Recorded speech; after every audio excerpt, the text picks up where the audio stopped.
Bien, mesdames et messieurs, bonjour.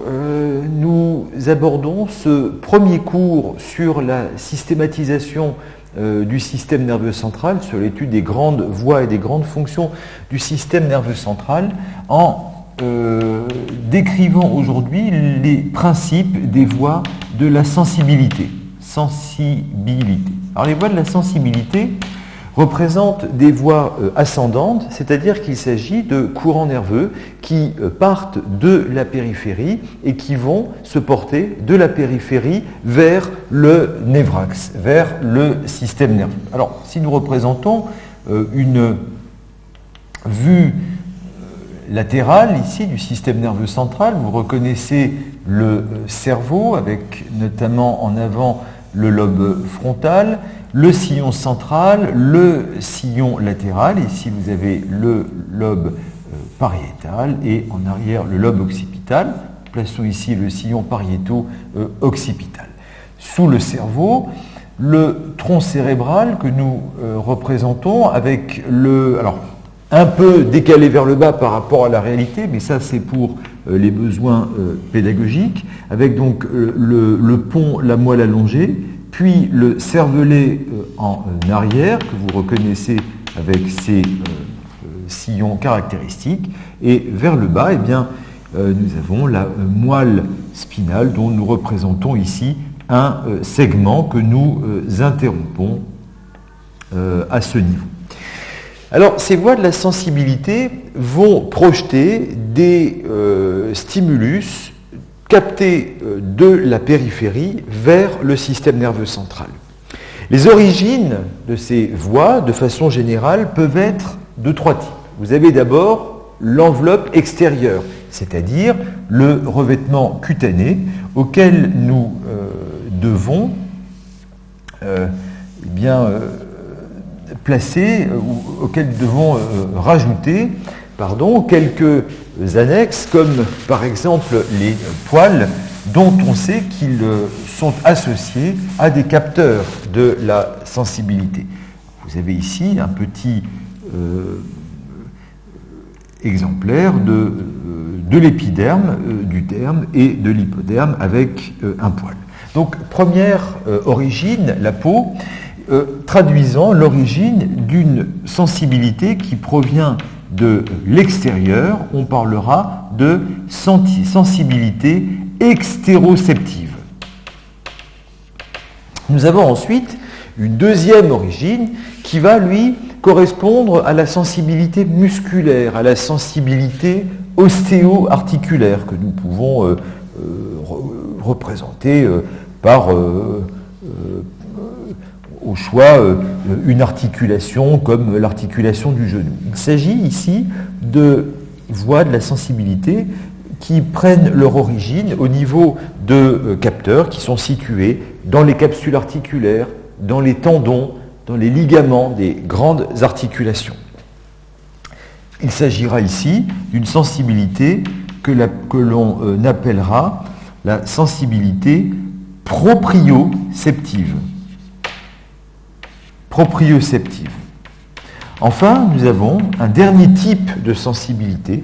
C'est une sensibilité qui naît au niveau des organes, au niveau des viscères, au niveau des vaisseaux sanguins. Il s'agira ici, par exemple, du cœur, que je vous représente schématiquement sur une vue antérieure, sternocostale.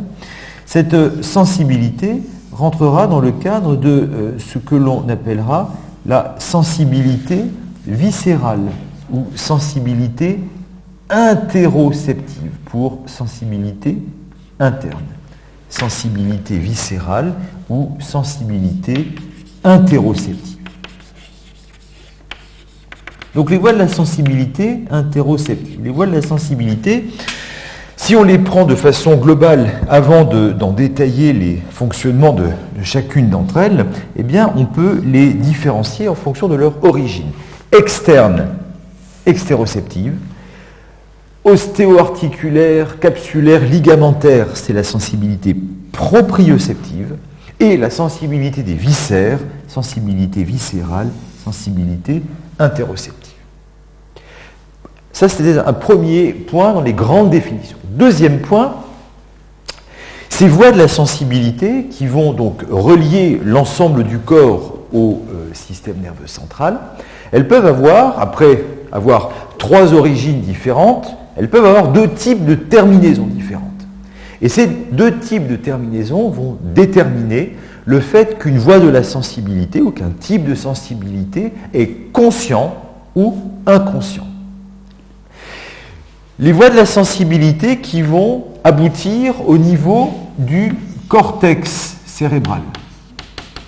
Et en particulier dans la zone de cortex cérébral qui est destinée aux grandes fonctions sensitives, le grand cortex sensitif, c'est le cortex pariétal. Eh bien, ces voies de la sensibilité qui aboutissent au cortex pariétal sont des voies conscientes. D'autres voies de la sensibilité ne vont pas aboutir au cortex. Elles vont se terminer dans des structures sous-corticales. Et en particulier, elles vont se terminer au niveau du cervelet. Alors certes, vous avez un cortex dans le cervelet, mais ce n'est pas le cortex cérébral. Ce n'est pas celui qui fait que toute l'information qui arrive dessus est consciente. Tout ce qui n'aboutit pas au cortex cérébral est inconscient, par définition. Eh bien, ces voies sous-corticales, ces voies de la sensibilité qui n'aboutissent pas au cortex cérébral, mais qui aboutissent en dessous du cortex, sont des voies de la sensibilité inconsciente. Enfin, ces voies de la sensibilité, eh bien, elles vont parcourir, elles vont avoir un trajet qui va, dans un premier temps, emprunter eh bien, les nerfs périphériques. Et là, nous allons distinguer globalement les voies de la sensibilité extéroceptive et de la sensibilité proprioceptive qui vont emprunter les nerfs périphériques du système nerveux volontaire ou du système nerveux de la vie de relation. Ce sont globalement les nerfs qui naissent des rameaux de division antérieure et postérieure des nerfs spinaux. Et puis nous avons les voies de la sensibilité viscérale. Alors je passerai sur la sensibilité des glandes sudoripares ou des glandes apocrines annexées à la peau. Là c'est vraiment du détail. Retenons les choses dans leur ensemble. Eh bien les voies de la sensibilité viscérale, elles vont emprunter les nerfs périphériques diffus du système nerveux végétatif, système nerveux autonome ou système végétatifs qui vont en particulier eh bien, faire relais au niveau des ganglions, des chaînes sympathiques latérovertébrales. Ça, c'est le niveau latérovertébral d'intégration du système nerveux végétatif et les plexus prévertébraux situés habituellement autour de l'aorte qui représentent donc le niveau prévertébral d'intégration de ce système nerveux végétatif. Ceci étant, nous allons annoncer le plan du cours en décrivant successivement ces différentes voies de la sensibilité. Concernant la sensibilité extéroceptive tout d'abord, eh bien ces voies de la sensibilité qui utilisent, qui empruntent le câblage du système nerveux volontaire, eh bien, peuvent tout d'abord être des voies qui sont conscientes, c'est-à-dire qu'elles aboutissent au cortex cérébral, au cortex pariétal, et qui vont véhiculer une sensibilité grossière, non discriminative, qui s'appelle le tact protopathique.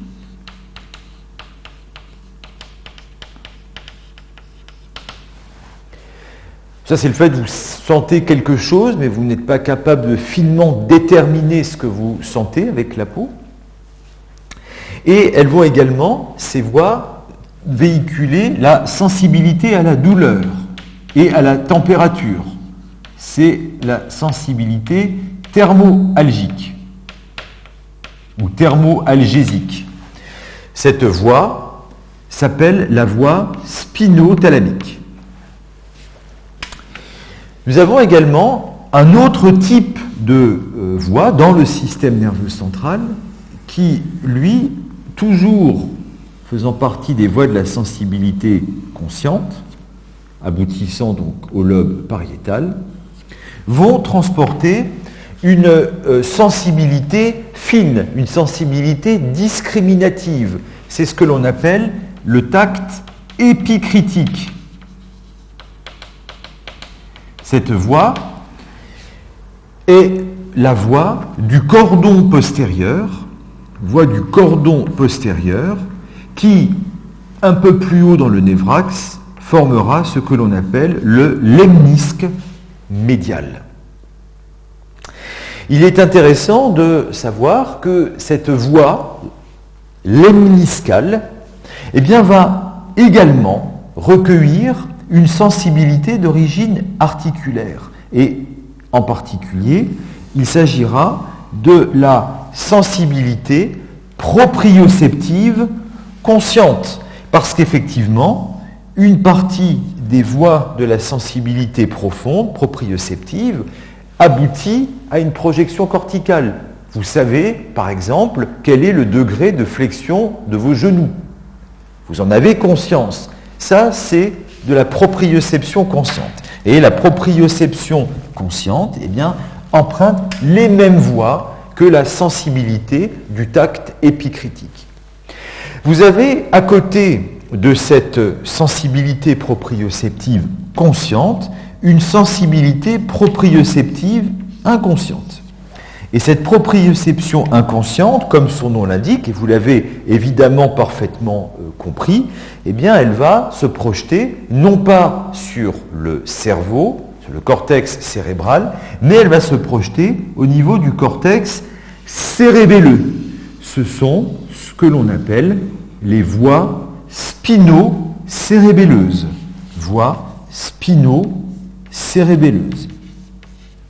Ces voies spino-cérébelleuses, on va en dire un petit mot, rapidement et sans trop les détailler, car en réalité, elles vont être un des chapitres du cours suivant qui sera consacré à l'anatomie fonctionnelle du cervelet. Enfin, les voies de la sensibilité viscérale, elles ne vont pas suivre les câblages du système nerveux volontaire, c'est-à-dire des grands nerfs de l'appareil locomoteur, mais ces voies vont suivre des nerfs, tout d'abord nerfs viscéraux, qui rejoignent les plexus prévertébraux, puis par les nerfs splanchniques, les chaînes sympathiques latérovertébrales, puis par le biais des rameaux communicants blancs, rejoignent les nerfs spinaux et se projettent sur des noyaux propres au niveau de la moelle que l'on va rappeler.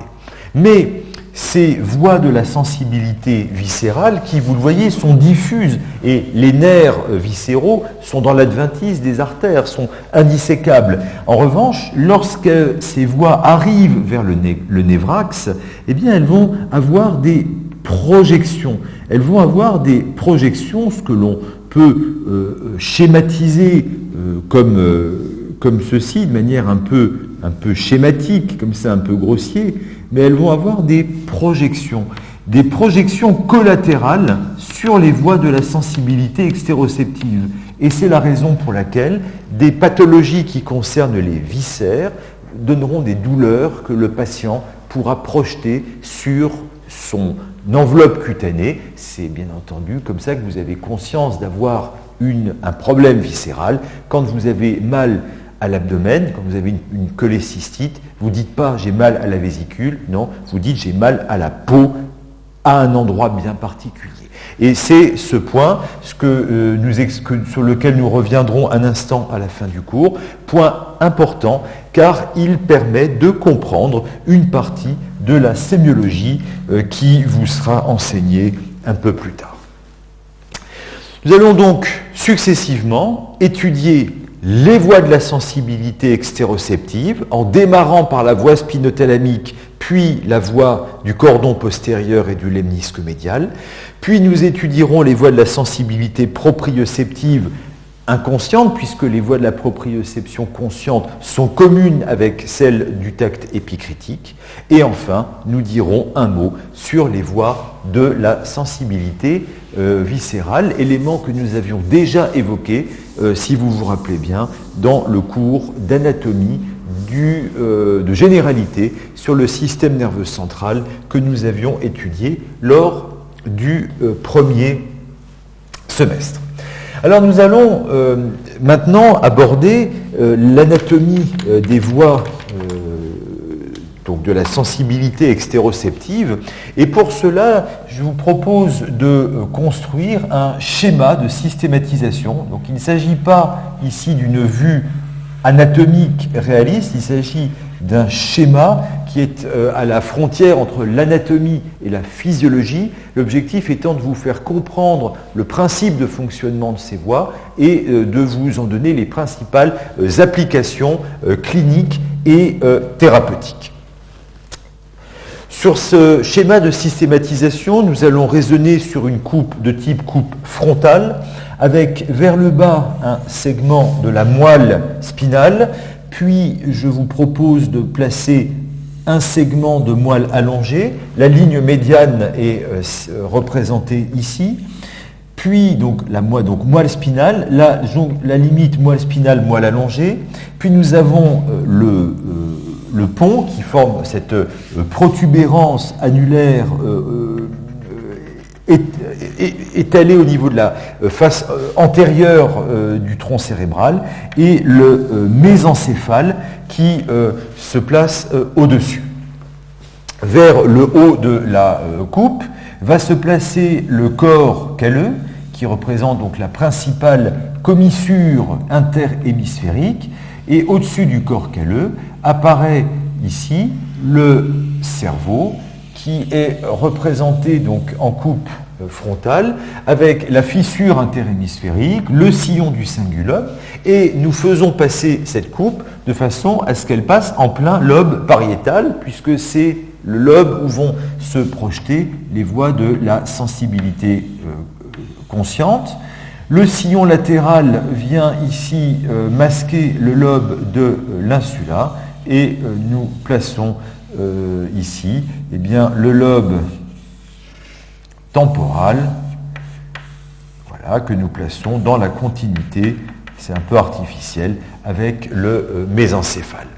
Au centre de la coupe apparaîtront des noyaux gris centraux, avec le thalamus surplombé par le noyau codé, ça c'est de la substance grise, et latéralement le noyau lenticulaire avec sa partie périphérique ou putamène et le globus pallidus avec le pallidum externe et le pallidum interne. Ces éléments, nous les reverrons lorsque nous étudierons les principes de l'organisation des voies de la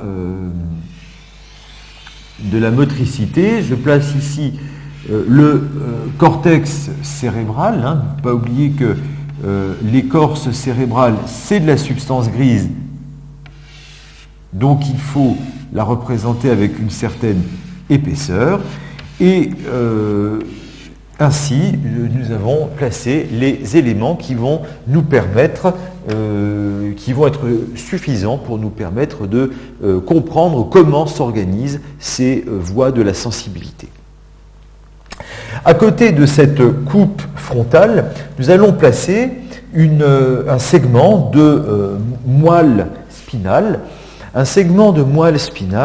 vers laquelle nous allons faire arriver un nerf spinal, de façon à montrer comment ces voies de la sensibilité entrent dans le névrax. Vous avez donc ici le segment de coupe qui donc est ovoïde, avec vers l'avant la fissure médiane, latéralement les cordons ventral, latéral, dorsal, et ce de chaque côté. Et nous avons au centre de cette coupe la substance grise la substance grise avec sa corne ventrale en forme d'aile, sa corne dorsale qui apparaît renflée dans sa partie moyenne et qui s'évase vers le sillon dorsolatéral. Je représente ici les deux côtés, puisque ces voies vont présenter des phénomènes de croisement de la ligne médiane que nous allons devoir comprendre. Vers l'avant, nous allons placer ici l'arrivée d'une racine ventrale d'un nerf spinal et vers l'arrière, une racine dorsale d'un nerf spinal avec son renflement ganglionnaire caractéristique. Alors, les voies, la première voie que nous allons représenter est la voie spinothalamique. Cette voie spinothalamique, nous allons la représenter en bleu clair, en bleu ciel. Et cette voie spinothalamique porte son nom car elle arrive au niveau de la moelle spinale où elle fait relais pour se projeter au niveau du thalamus.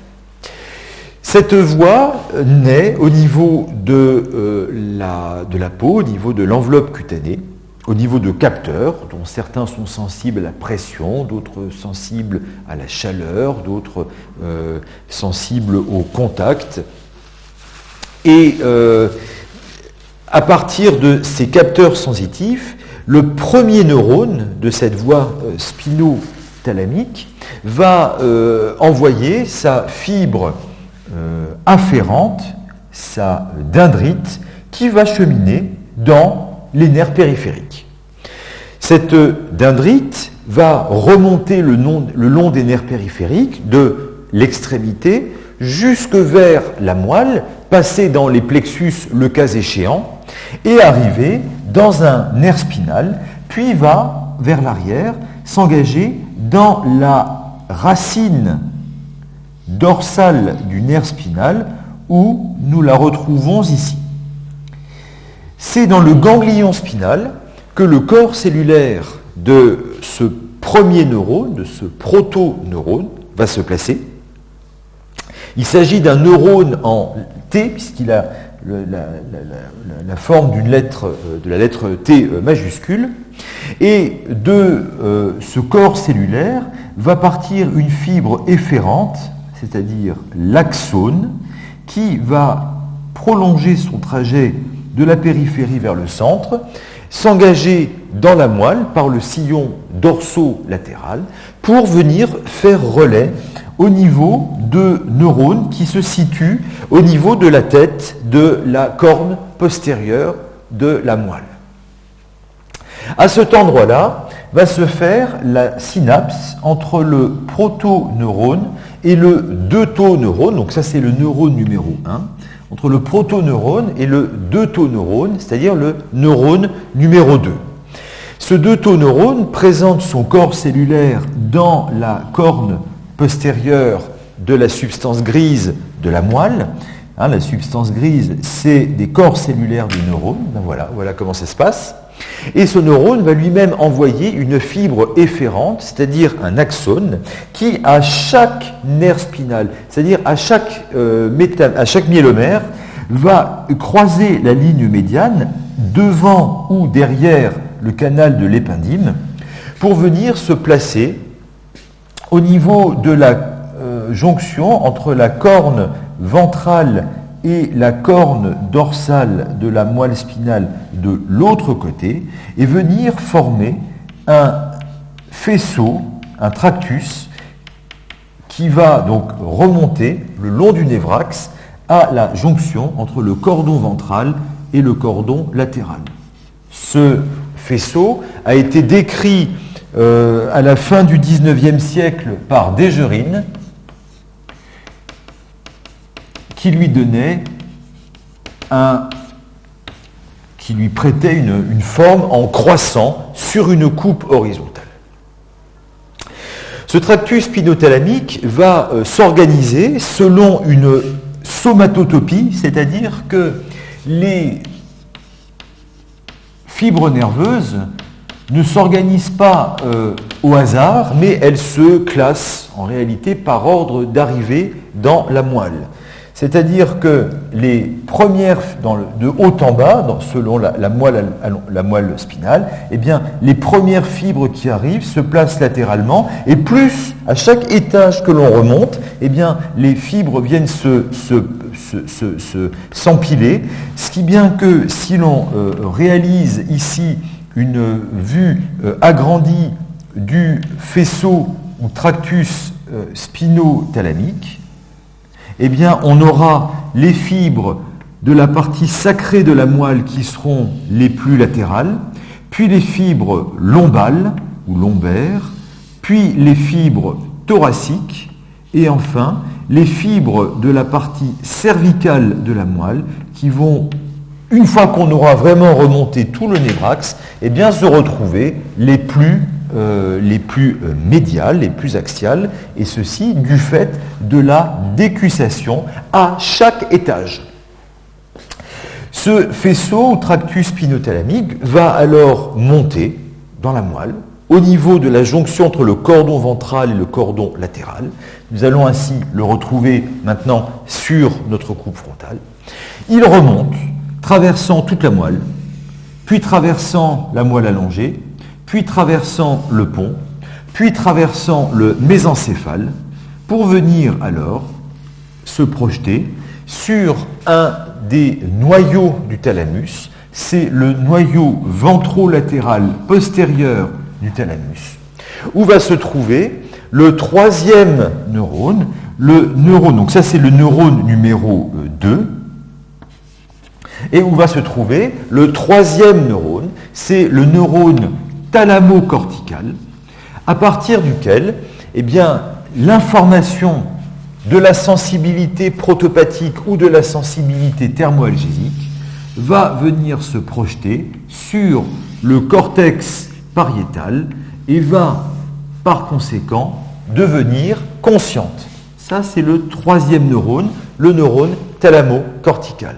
Dans les grandes voies de la sensibilité, vous avez toujours 3 neurones, sauf dans les voies de l'olfaction, qui représentent un système un peu particulier, mais ça, vous l'avez détaillé dans le cours sur les fosses nasales. Au niveau de la projection, au niveau de l'organisation du noyau ventrolatéral postérieur du thalamus, ainsi que sur le cortex, vous avez une organisation somatotopique, si bien que les neurones qui se projettent au niveau de la partie inférieure ici du lobe pariétal, du gyrus post-central du lobe pariétal, correspond à la projection de la face. La partie supérolatérale ici correspond à la projection du membre supérieur et en particulier de la main, qui représente une zone particulièrement sensible.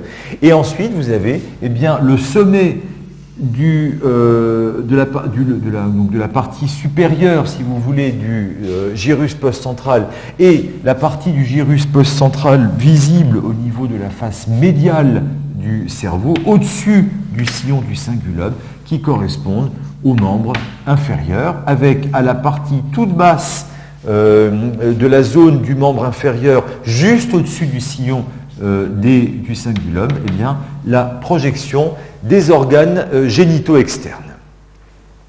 Vous avez donc une organisation somatotopique qui correspond à un homonculus qui est souvent représenté sous la forme d'un personnage qui est étalé sur le cortex cérébral. C'est l'homonculus sensitif qui ressemble à peu près à l'homonculus moteur décrit par Penfield et Rasmussen. Donc vous avez un stimulus périphérique, une voie ascendante à 3 neurones et 2 relais.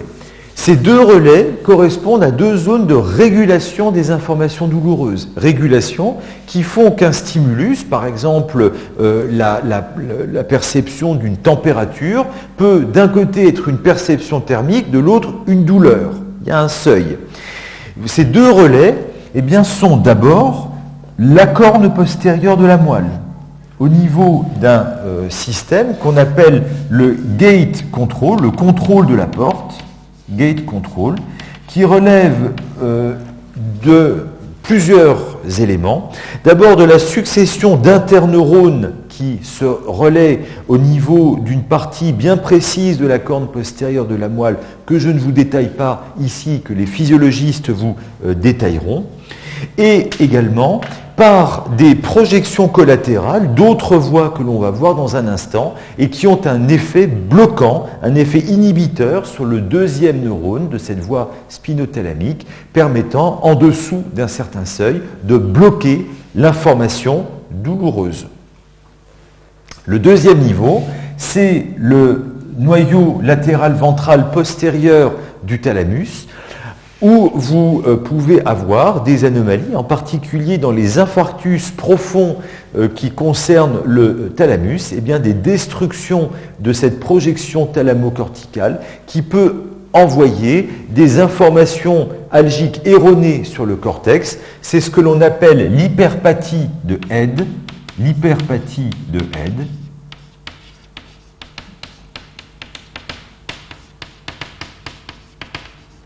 constituant une entité clinique particulièrement complexe à traiter. Voici pour cette voie de la sensibilité, cette voie spinothalamique qui rentre dans la moelle et fait relais au niveau de la corne postérieure et se termine dans le thalamus avec des projections thalamo-corticales sur le cortex pariétal. La deuxième voie est la voie du cordon postérieur, voie lemniscale.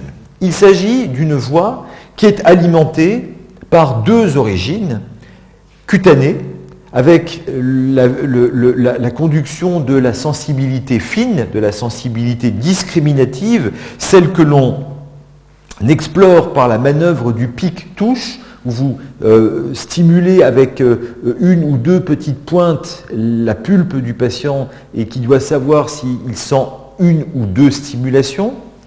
C'est la sensibilité fine, discriminative, et la sensibilité articulaire profonde, consciente.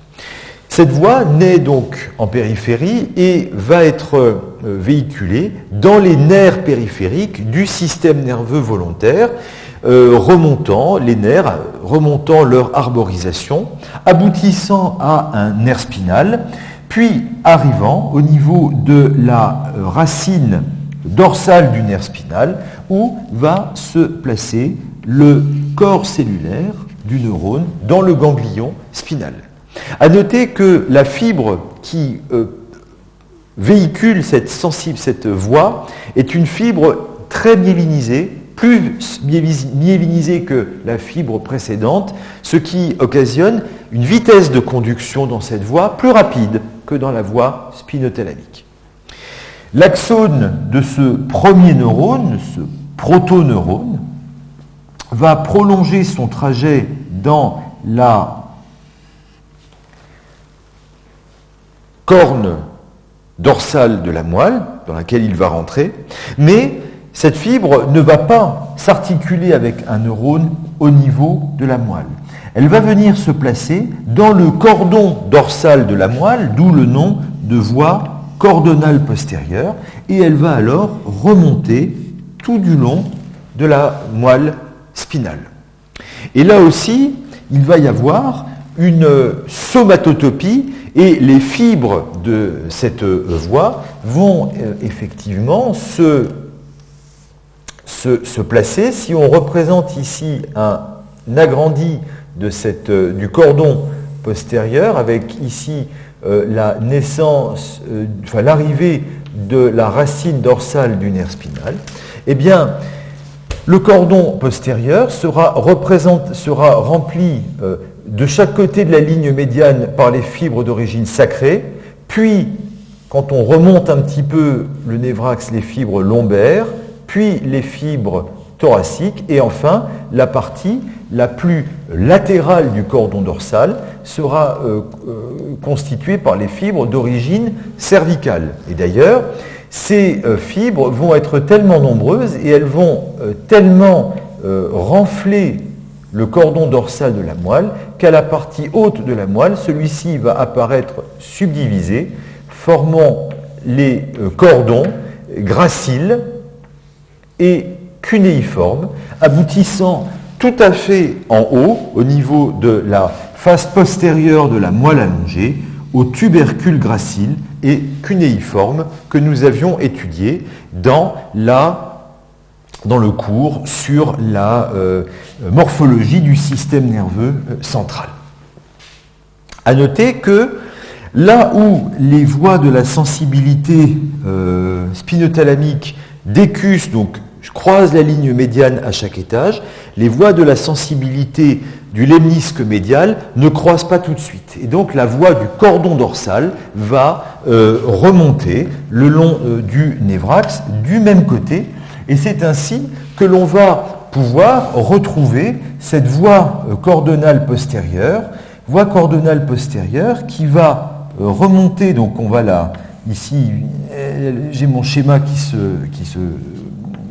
télescope, elle va remonter donc toute la moelle spinale, toute la moelle allongée et aboutir, comme on l'a vu, comme je viens de vous le dire, au niveau des noyaux graciles et cunéiformes, qui se trouvent à la jonction entre la moelle allongée et le pont. Et c'est dans ces noyaux graciles et cunéiformes que le neurone numéro 1 va s'articuler avec le neurone numéro 2 qui va à ce moment-là croiser la ligne médiane, réaliser donc sa décussation, neurone numéro 2, et lorsque les deux noyaux graciles, les deux noyaux cunéiformes, plus les noyaux du trijumeau croisent la ligne médiane au niveau du même niveau horizontal, ça forme en coupe horizontale un très bel entrelacement de fibres nerveuses qui rappelle un peu la forme d'une pomme de pin, d'où le nom de cette décussation, la décussation piniforme.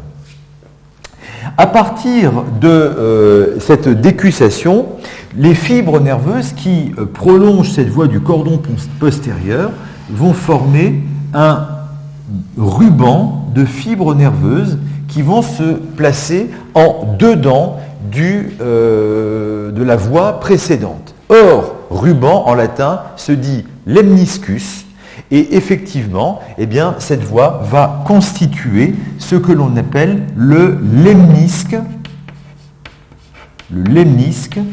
médial. Lemnisque médial. Il faut savoir que ce lemnisque médial est appelé médial par rapport à un autre faisceau de fibres qui est plus externe, qui est plus latéral. C'est le lemnisque latéral qui correspond aux voies de l'audition, CF court sur l'oreille interne. Le lemnisque médial va projeter le deuxième neurone, le deutoneurone de cette voie, vers le noyau latéral ventral postérieur ou ventrolatéral postérieur du thalamus, où va se trouver le neurone numéro 3, le neurone thalamo-cortical, qui va projeter cette information vers le cortex pariétal, rendant ainsi cette information consciente. Voilà comment s'organise la voie du lemnisque médial, voie du cordon postérieur, voie du lemnisque médial, qui intègre donc la sensibilité fine discriminative et la sensibilité proprioceptive consciente. Lorsque la voie lemniscale croise la corne postérieure de la moelle avant de venir se tasser dans le cordon dorsal, eh bien, elle va envoyer une collatéralité, une projection vers le deutoneurone de la voie précédente avec un rôle inhibiteur, bloquant ainsi, sous un certain seuil, la transmission de la voie de la douleur pour un même stimulus, ce qui participe à ce contrôle de la douleur dans la corne dorsale de la moelle, le système du gate control. Je profite d'emblée pour donner que le tractus corticospinal, la voie de la motricité volontaire, va également avoir des projections sur ce neurone avec un rôle inhibiteur. Ainsi, les voies motrices jouent également un rôle modulateur au niveau de la douleur. C'est ce qui explique notamment le mécanisme des trismus ou des contractures musculaires, par exemple autour d'un foyer de fracture. Alors ces voies peuvent être l'objet d'un certain nombre de pathologies. Par exemple, eh bien, vous avez une pathologie. Alors les pathologies, ce sont des exemples, je vous les donne un peu pour votre culture générale. Bien sûr, le concours de PACES n'est pas un concours de pathologie, c'est un concours avec une matière fondamentale, mais parfois avoir des illustrations pathologiques permet d'aider la mémorisation. Le zona est une pathologie qui touche le ganglion spinal et qui se traduit par des projections douloureuses sur le métamère concerné avec une éruption vésiculeuse qui matérialise le territoire du nerf spinal. Et la douleur du zona explique ou illustre le rôle de cette structure dans les transmissions de la douleur.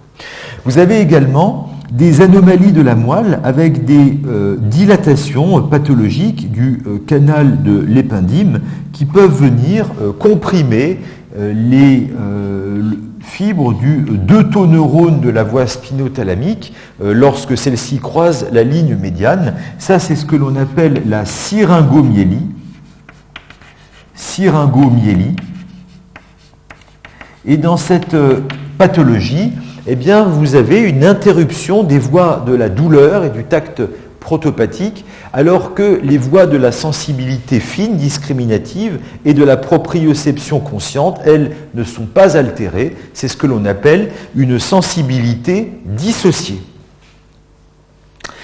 Un autre exemple de pathologie concernant cette fois-ci les voies de la sensibilité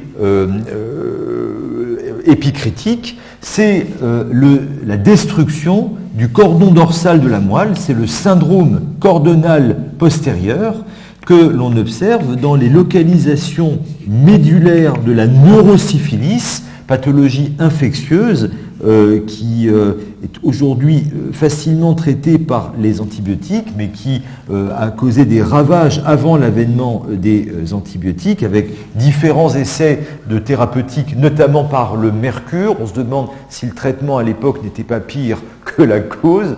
Eh bien, la destruction spécifique de la corne postérieure de la moelle dans les neurosyphilis tertiaires touchant la moelle spinale, eh bien, entraînait une destruction du cordon dorsal avec une altération, une interruption de la sensibilité proprioceptive consciente et de la sensibilité épicritique, alors que la sensibilité thermoalgésique et protopathique qui utilise une autre voie et elle conservée, nous avons là aussi une sensibilité dissociée. Voici pour ces voies donc, de la sensibilité consciente, parce que toutes ces voies, elles aboutissent au cortex, avec ensuite, par le biais d'associations entre les aires pariétales et les autres aires corticales du même côté ou par l'intermédiaire du corps calleux de l'autre hémisphère, eh bien, des capacités d'interprétation des signaux perçus et ensuite la genèse d'action par rapport à ces stimuli, c'est ce que l'on appelle les gnosies. À côté de ces voies de la sensibilité consciente, nous avons des voies de la sensibilité inconsciente. Celles-ci, on va en dire simplement deux petits mots, puisque nous allons revoir ces éléments dans le cours sur le cervelet. Alors, ces voies de la sensibilité, je vais les placer en remettant une section de moelle avec donc le côté ventral vers le haut, le cordon ventral, le cordon latéral, le cordon dorsal et l'arrivée d'un nerf spinal avec la racine ventrale et la racine dorsale. Nous plaçons au centre de la coupe ici la substance grise de la moelle avec sa corne ventrale en avant, la corne dorsale en arrière, le canal de l'épendyme. Et il s'agit là d'une voie de la sensibilité qui part également de l'appareil ostéo-articulaire et qui va, je vais essayer de garder le même code couleur, emprunter un troisième type de fibres nerveuses qui, elles aussi, vont cheminer dans les nerfs du système nerveux volontaire. Elles vont donc remonter les nerfs périphériques, suivre leur arborisation, arriver au niveau d'un nerf spinal, passer dans la racine dorsale du nerf spinal et venir présenter leur corps cellulaire, qui est lui aussi une cellule en T, qui se place dans le ganglion spinal. La fibre nerveuse va alors, le premier neurone, c'est un neurone numéro 1, va envoyer son axone, sa fibre efférente, qui va pénétrer dans la corne dorsale de la moelle et faire relais au niveau de deux types de noyaux qui sont situés au niveau de la base de la corne dorsale de la moelle. Vous avez donc des relais au niveau de deux noyaux qui vont réaliser des colonnes, si on prend, colonne continue, si on prend la moelle dans toute sa hauteur. Alors, à partir de ce noyau, le deutoneurone de cette voie va suivre des voies un peu particulières. Les neurones du noyau postérieur vont rester du même côté et vont venir, comme on peut le représenter ici, constituer un faisceau ou tractus spino-cérébelleux dorsal. Tractus spino-cérébelleux dorsal. Et ce tractus spino-cérébelleux dorsal, eh bien, il a la propriété de ne pas croiser la ligne médiane, il reste du même côté. Les neurones, les deutoneurones, donc ça c'est le neurone numéro 2, et les neurones dont le corps cellulaire se situe au niveau du noyau ventral, eux vont envoyer un axone qui va croiser la ligne médiane et venir constituer un faisceau de fibres situé dans le cordon dorsal de la moelle, mais dans sa partie antérieure, et de l'autre côté, formant le tractus spino-cérébelleux ventral antérieur. Ces deux faisceaux vont remonter le névrax, et si l'on place un embryon ici de coupe, un principe de coupe sagittale représentant ici un segment de névrax avec la moelle spinale et ensuite le tronc cérébral que vous reconnaissez avec le cervelet appendu en arrière, eh bien, le tractus spino-cérébelleux dorsal, lui, va monter dans la partie dorsale du cordon latéral, va emprunter le pédoncule cérébelleux inférieur et venir se projeter au niveau du cortex du vermis cérébelleux. Le tractus spino-cérébelleux ventral, lui, qui chemine donc dans le cordon latéral de l'autre côté, va remonter tout le tronc cérébral et va alors emprunter le pédoncule cérébelleux supérieur, recroiser la ligne médiane, donc il croise deux fois, pour venir se projeter au niveau du vermis cérébelleux du même côté, du côté homolatéral à l'origine du signal. La résultante de ce... Donc, vous voyez que ces voies spinocérébelleuses de la sensibilité proprioceptive inconsciente aboutissent au cortex du cervelet, dont la réponse, et ça c'est l'organisation du cervelet, eh bien, va résulter, après divers relais, en plusieurs voies extrapyramidales,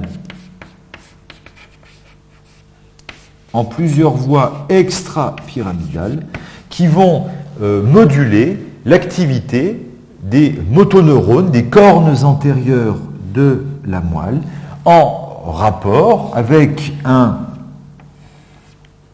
avec donc une afférence qui est les sensibilités profondes proprioceptives, ceci permettant la régulation du tonus musculaire. C'est une des fonctions du cervelet. Voie de la sensibilité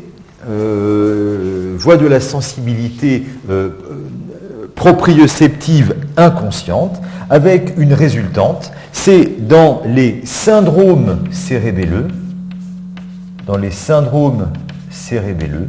c'est-à-dire lorsqu'il existe une destruction, quelle que soit son origine, du cervelet, et en particulier dans les syndromes cérébelleux avec une atteinte du vermis cérébelleux, eh bien une altération de ce tonus musculaire qui, en pratique clinique, se traduit par une hypotonie musculaire, c'est-à-dire une diminution du tonus musculaire.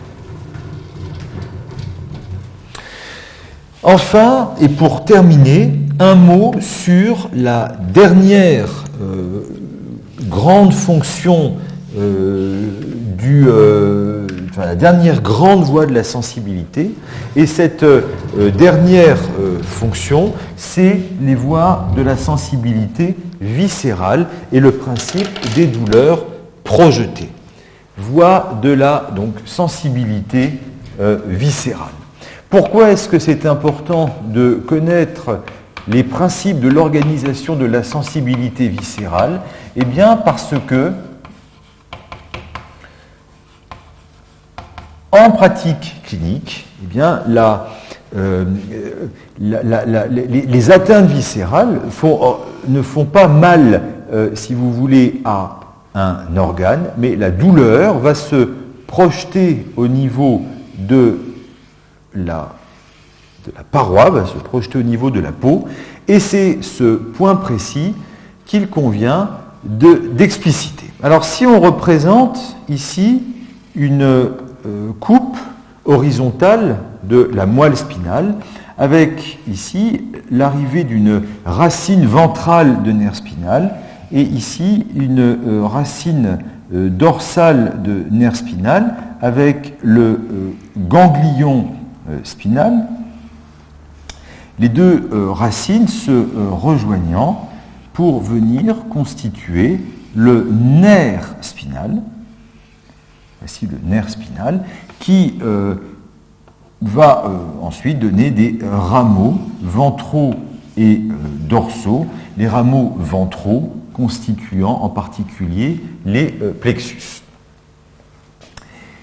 Les nerfs spinaux sont connectés par deux types de branches collatérales, de rameaux collatéraux, sont connectés aux ganglions des chaînes sympathiques latérovertébrales, par deux types de rameaux.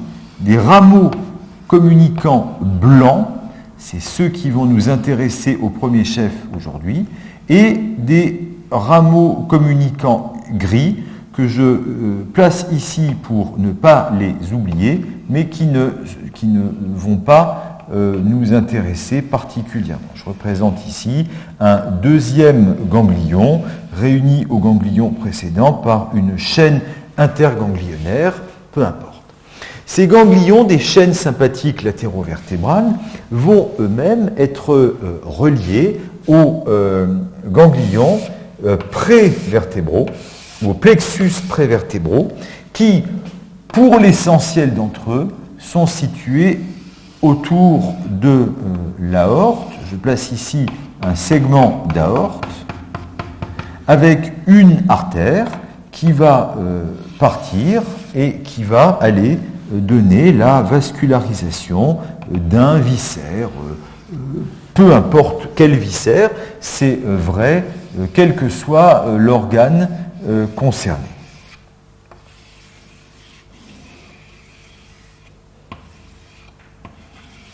Alors on avait déjà évoqué dans vous avez autour de la naissance de ces vaisseaux des lacis de nerfs végétatifs qui vont, on peut le représenter par au-dessus ici, recevoir des afférences qui proviennent des ganglions des chaînes latéraux-vertébrales. Ces afférences forment ce que l'on appelle des nerfs splanchniques. Alors ces nerfs splanchniques peuvent être des nerfs cardiaques, des nerfs bronchiques, et puis ensuite vous avez les nerfs grands, petits et splanchniques accessoires, splanchnique étant un adjectif issu de la racine grecque splanchnos et qui signifie le viscère. Nous avions vu cette organisation globalement dans la commande sympathique et parasympathique du fonctionnement des viscères. Mais les viscères ont également une sensibilité, et cette sensibilité, elle va être véhiculée par l'intermédiaire de ces mêmes câblages. Les ganglions plexus prévertébraux, qui ici portent le nom de l'artère autour de laquelle ils s'organisent, splanchnique, rénale, mésentérique supérieur, etc. Eh bien, ces relais sont reliés ou sont connectés aux viscères par l'intermédiaire de nerfs viscéraux, qui sont ces nerfs viscéraux situés dans la paroi, dans la tunique des artères, dans l'adventice des artères. Alors, le neurone, les capteurs sensitifs situés dans la paroi des organes vont être connectés à la fibre afférente, c'est-à-dire à la dendrite d'un protoneurone, du neurone numéro 1 de la sensibilité viscérale. Et va quitter le viscère en passant dans le nerf viscéral, c'est-à-dire en cheminant dans l'adventice des vaisseaux nourriciers de l'organe, arrivant ainsi dans le ganglion ou plexus prévertébral qu'elle traverse. Elle quitte le plexus prévertébral en empruntant le nerf splanchnique, ce qui l'amène dans le ganglion de la chaîne sympathique latéro-vertébrale. Ganglion de la chaîne sympathique latéro-vertébrale qu'elle va quitter par l'intermédiaire du rameau communicant blanc. Rameau communicant blanc, rejoignant ainsi le nerf spinal. Puis, il s'agit d'une fibre sensitive, elle va s'engager dans la racine dorsale du nerf spinal, racine dorsale ou racine postérieure, où ce premier neurone va présenter son corps cellulaire en T dans le ganglion spinal. Je vous rappelle qu'un ganglion sur un nerf périphérique, c'est une dilatation où se trouvent les corps cellulaires des protoneurones sensitifs. Et de là, cette fibre sensitive va alors envoyer sa fibre efférente, son axone, qui va pénétrer dans la corne postérieure de la moelle et venir se projeter au niveau d'une colonne de neurones qui se situe à la jonction entre la corne antérieure et la corne postérieure de la moelle, formant la corne latérale qui est plus développée à l'étage thoracique qu'aux étages cervical ou lombosacré. Et c'est dans cette colonne intermédio-dorsale que se trouve le deuxième neurone, le deutoneurone, qui va croiser la ligne médiane et venir remonter le névrax pour se projeter au niveau de la substance réticulée et se projeter au niveau du thalamus. Bon, selon d'ailleurs des voies qui ne sont pas extrêmement bien connues. Mais plus intéressant, c'est ce qui se passe au niveau métamérique d'arrivée de cette fibre sensitive. C'est une projection collatérale qui se fait au niveau de la tête de la corne postérieure de la moelle, c'est-à-dire projection collatérale qui se fait au niveau des voies de la sensibilité extéroceptive consciente. Et cette projection, eh bien, elle est multi-étagée, c'est-à-dire qu'elle peut se faire 1, 2, 3 étages en dessous, ou elle peut se faire également quelques étages au-dessus. Et ça, c'est intéressant, parce que ça vous explique qu'une douleur d'origine viscérale se projette au niveau de la peau, au niveau de la sensibilité extéroceptive. Et ça vous explique eh bien, la symptomatologie pariétale des pathologies viscérales.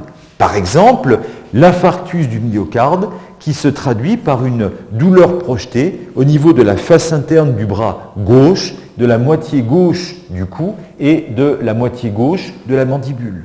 Ça explique la douleur de la cholécystite aiguë, la pathologie de la vésicule biliaire, qui va faire mal au niveau du point de Murphy, à la jonction entre le sillon latéral du ventre et le rebord costal. Ça explique encore la douleur de l'appendicite aiguë qui se projette au niveau du point de McBurney, c'est-à-dire sur un point qui se situe entre l'ombilic et l'épine iliaque antéro-supérieure. Ces douleurs projetées, eh bien, c'est toute la base de la sémiologie qui vous sera enseignée, je vous le souhaite évidemment, dans les années à venir. Et ce point particulier des douleurs projetées, eh bien, s'explique par cette collatéralité des voies de la sensibilité interoceptive sur les voies de la sensibilité extéroceptive. Donc, pour conclure, la sensibilité, les voies de la sensibilité, eh bien, ce sont des voies ascendantes qui véhiculent la sensibilité de l'enveloppe externe, de l'appareil ostéo-articulaire et des viscères, et qui vont pouvoir avoir une projection corticale cérébrale consciente ou sous-corticale inconsciente. Ce sont des voies qui comportent, pour la plupart d'entre elles, 3 neurones, qui vont cheminer dans le système nerveux périphérique au niveau des nerfs du système volontaire ou des nerfs végétatifs et qui vont ensuite avoir un trajet dans le système nerveux central suivant des voies de systématisation que j'ai tenté de vous expliquer de manière simple, compréhensible et surtout avec le plus d'applications cliniques possible. Je vous remercie de votre attention, vous souhaite une très bonne fin de journée et vous dis à bientôt pour le prochain cours de systématisation